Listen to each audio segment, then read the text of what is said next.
Rutherford Issues with Bryan Barrett on FM 101.9 and AM 1450 Murfreesboro, FM 100.5 Smyrna. Listen and watch at WGNSradio.com. Back on Rutherford Issues, and we are powered by Middle Tennessee Electric. Through Sharing Change, MTE members round up their bills to support local nonprofits. You can find out more about that at sharingchange.org. That's sharingchange.org. We're going to find out a lot about Rutherford Forward today. Melissa Farley and Pat Bacon are joining us here this morning, and we're going to find out what it's about and what their, shall I say, fight is with and all that good thing. So, Melissa, first of all, we say good morning to you. Hi, good morning. Thanks for having us, Bryan. Absolutely. Good to have you. Pat, you told me you were a historian of sorts in our subject matter today. If my age is speaking clearly, yes. I'm 66 years old, and I was a part of the group out at Walter Hill School when BFI first came. How many years ago was that now? I don't know. 30, 34. Is that right? Like that. Wow. And we attended the first meetings, and the rhetoric is the same. That's all I can say about this. The concerns that we're having now were the concerns that were voiced in those meetings at Walter Hill School. And we were reassured, and we were told that they would be a good neighbor, that they would provide for the community. They give us ball fields. They give us all kinds of nice things. And so the rhetoric is pretty much the same. How long did the ball fields last? Oh, gosh. I've moved away from there some time ago, but I'm not aware of how long it lasted. I don't have all that history. Of it, but you can see remnants of it. You can see a few things that they did. They helped with the local schools, Walter Hill School, some, not anything. It was operating cost for them. It wasn't monumental contributions, not like Mount Trashmore has given us. Well, we jumped right in, Melissa, didn't we? That's fine. Yeah, that's all good. But maybe folks aren't familiar with Rutherford Forward, so maybe you can tell us what Rutherford Forward is. Well, we're actually just a pretty much brand new group that has started. We kind of feel like Middle Point has polluted our air, water supply, and real estate long enough. We have been in Middle Tennessee's trash can long enough, and we feel like we need to concentrate on fighting the Middle Point expansion, which we do not think the plan has gone away, though it's not with the current county commission. And we want to also focus on some real current waste solutions as well. So that's what we would like to talk about a little bit today. Okay.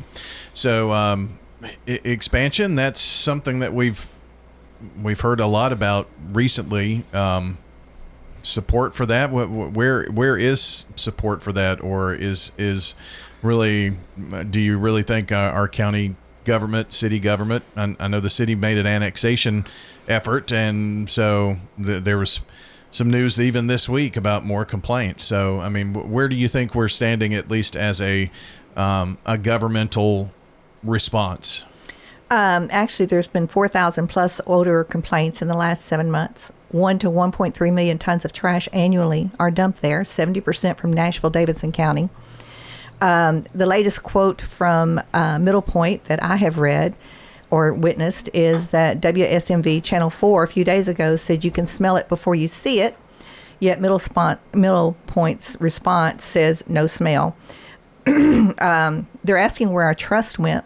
And our trust left the room.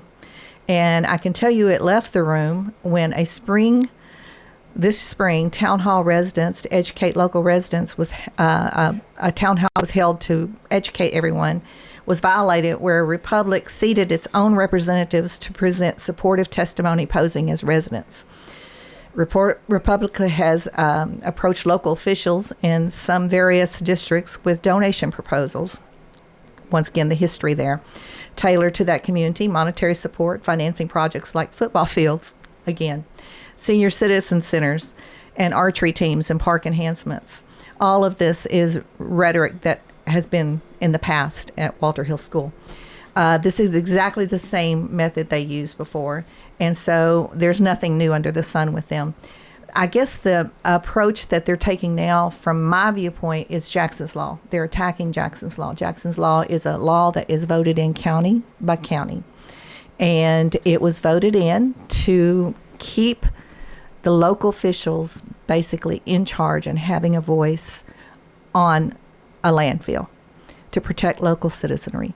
It has been very effective in this case, I believe, because we have annexed into the city. We now have a team approach with the Rutherford County and the city, addressing issues with Middle Point, being extra watching eyes and regulatory services. I do think they have intensified, Middle Point has intensified its efforts to attack the Jackson's Law. And as they attack it, for example, they had 5 lobbyists. Now they have 11 lobbyists. And that's all been recent. And so they are setting up for the good fight. They're setting up, they're saying that it's an antiquated law. A few are deciding for the many. Well, Rutherford County is one of the largest counties in Tennessee. Our population is impressive. This is our drinking water that we're going to be threatened with. Our long-term health benefits, our environment, our land values surrounding this landfill, all are being affected. Real people with real concerns, odors that have to be coming from chemicals, aluminum dross. My goodness. All they had to do, and I think it was 1995 or 97 to 2005, all they had to do was apply for a special service or a special waste permit. And they could come in with aluminum dross and put it into our landfill. We're a Class 1. A Class 1 is not supposed to accept those things, but you can apply for a special exemption. And that exemption is for 3 years. And then all you do is reapply. And so what we're facing is a big money monster. And it is a David and Goliath story. And it's a story that bears watching simply because this community has suffered so much. We are your neighbors, Davidson County. We are your neighbors. There's 6 states that are bringing their trash to us. There's 26 counties. It was up higher than that at one point. So your neighbors, this is your neighbor's land. This is your neighbor's drinking water. This is your neighbor's environment. This is your neighbor's quality of life. I personally can tell you that I had my grandchildren out on our brand new screen porch, and we had to go back in. We were watching a movie, and we had to go back in. Their eyes were burning, and the smell was horrific. So we had to, the quality of life is being affected of local residents. We are talking today about the Middle Point landfill expansion, some solutions going to be brought forward here by Rutherford Forward. Melissa Farley, Pat Bacon with us. Melissa, you said Rutherford Forward is fairly new. Is this group made up of people who feel like there's not enough being done or kind of to keep Middle Point from expansion, or just kind of maybe give us your thoughts on that? Yeah, I think so. With the way the current contract is written, the county knows a lot more about the landfill than we do. Obviously, county employees do. However, they get sued if they say anything about the landfill. This has actually happened to several county employees and even the city when they say anything. So. We sort of feel like we have to fight at the citizen level to get some of this information out there and to try to police the landfill. That's, okay. I guess, why we're doing this. So give me an example of something that we know that city and county officials can't mention. I mean, is there an instance of that? So there have been 7 violations in the last 7 months. But we sort of feel like that's a little bit like speeding. How often do you speed? And then how often do you get caught? TDEC has to travel here. It's not like they're right next door to Middle Point. There are a lot of things on the TDEC inspection report that aren't even listed as violations. They're listed as areas of concern, but it's hundreds of yards of uncovered trash. that seems like a violation to the residents. Just because it's not listed as a violation, we still feel like it's a concern. Sure. So that's sort of why we feel like there needs to be this extra group that's fighting a little bit harder for this to close at this point. So if TDEC says it's not a violation, it's obviously a concern for them, but no violation. So what's done in those situations? In those concern situations? Nothing. It's a slap on the. It's not even a slap. It's a pat on the wrist. It's written up. Yeah. Can you give me an example of what a concern might be? Sure. Just to kind of give us an idea. Area of concern: leachate on external slope. Area of concern: inadequate maintenance of runoff systems. Significant work on cleaning out and mowing ditches has been made, still required on the western side. Area of concern: unsatisfactory initial cover. That means they're not covering up their trash. That's one that's on here a lot. They do not cover the trash, and that's one. So that's one not a thing, requirement. It is a requirement. Okay. But it's never listed, almost never listed as a violation. Interesting. Even though they're supposed to cover it with 6 inches of trash every day, and if it's been an area that's been not in use for at least 1 month, it's supposed to have at least 1 foot of cover on it. Okay. So you're saying dirt. They should Yes. cover.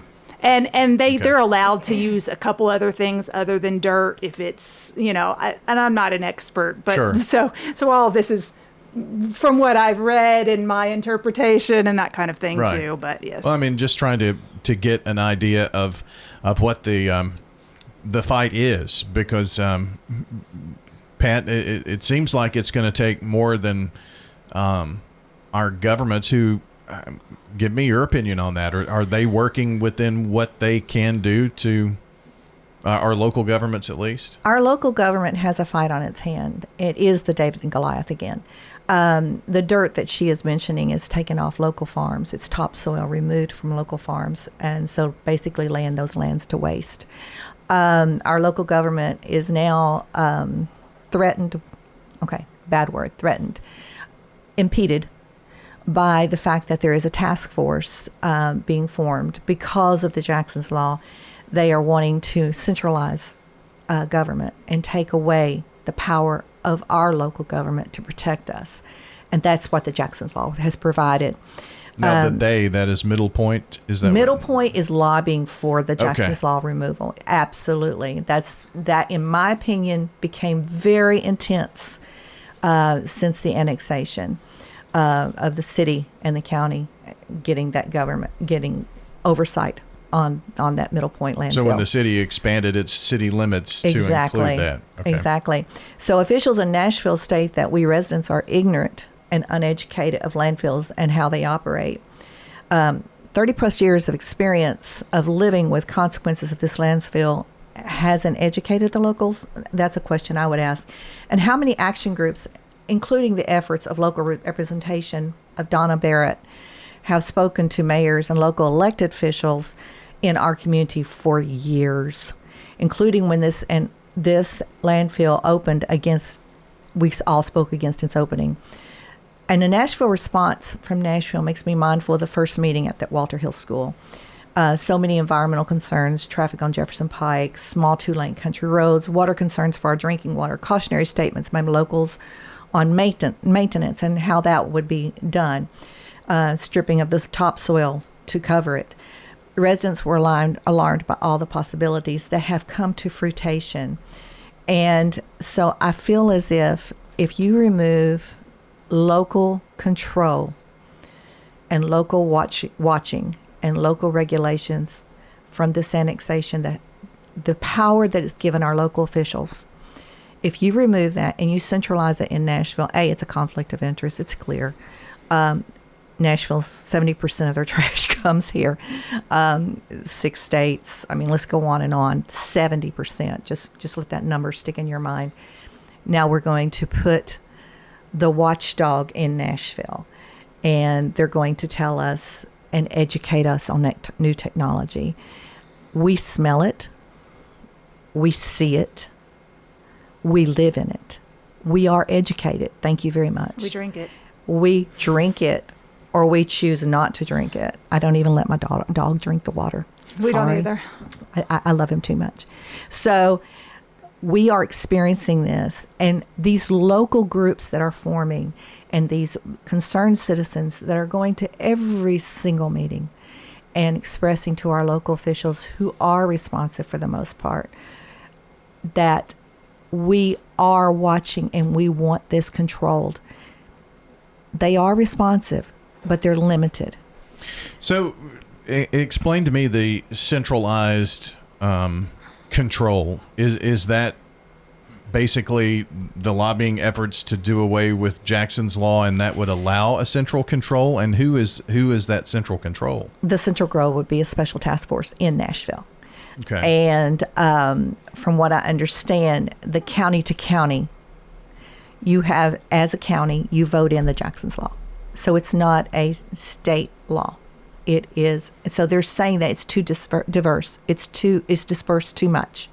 So we need a special task force in Nashville to control this. And basically, the only safeguard I understand that we have at this point is that our local officials see it, receive complaints from their constituents, report 4,000 complaints of odor when Middle Point's response, there's no odor. Outline, 20 feet from the boundary, there's no odor. We're here. We live here. We smell it. There's too many opportunities for those things to just be glossed over by Nashville. Who would decide on whether the task force is made? You need, as residents of Rutherford County, I can't impress this enough, to contact your local officials. Start the chain. Just go through all your elected officials. And Are we talking state level, local level, what? I would start local level and move on in and move up to state. So with Rutherford Forward, we will have Exactly. the information on the website soon coming up, because it's going to be in this next legislative session. And we really don't know what all these 11 lobbyists are going to come up with for, I'm sure they have more plans that we don't even know of yet. So we know some of the things because they have put them out on the Tennessee Chamber of Commerce website. And, that's what we're speaking to about taking away Jackson Law and stuff like that. But we know that they have other plans, that we don't know of yet. Yeah, that's kind of why I was asking, Exactly. Would this change to a centralized overseer have to come from the state legislative body? And Yes. that's where it would have to come from? Yes. My understanding is yes. We assume, yes. Okay. But we don't know a terrible ton about this. As we go learn along. more, we'll be updating the website and telling people, please contact, your representatives. Here are, how you contact your representative based on your address and that kind of information. Rutherfordforward.org it will be. Okay. So this is Melissa, you said a fairly new group. I'm sure that we've piqued the interest of some folks out there that would like to be involved, or at least know what the group's efforts are and what are happening. So how do we continue to keep updated on Rutherford Forward? Well, there's been a lot of information that's been posted on Stop the Super Dump over the last several months that we have seen, and that's gotten us involved more. And then Rutherford Forward, like I said, has just been a newer group, and wanting to meet more offline, and actually, we think this is important going forward. Okay. Well, unfortunately, our time is almost up. 30 seconds, Pat. Any final mention here from you? I would very much like to see us to pull the rug from under our feet and for us to move forward to more waste to jobs solutions, the transfer stations, the recycling efforts. We need to pull the rug from under our feet. We need a closing date, and we need to have that soon so that we can work towards, as a group, to other solutions. There's too many opportunities to make waste a commodity, and so we need to take those opportunities to finance. Again, rutherfordforward.org, and any They'll be talking a lot more about Tennessee Waste to Jobs, which is we feel like a really innovative solution that allows businesses to buy the aluminum, plastic, and a glass that we are paying to send to Middle Point. Yeah. Instead, they would buy it, and then we would not have to pay to set up the recycling centers. The taxpayer already pays plenty for all of the disposal, and Tennessee pays the highest disposal fees in the Southeast. So this Tennessee Waste to Jobs, they're going to be talking a lot more about it in the November 7th MTSU forum. Pat's going to be speaking there, we think, and so if anyone's interested in that. All right. Very good. Okay. Again, we'll put the information on the podcast, rutherfordforward.org. We'll continue to keep you updated on this story, which will continue to need some follow-up.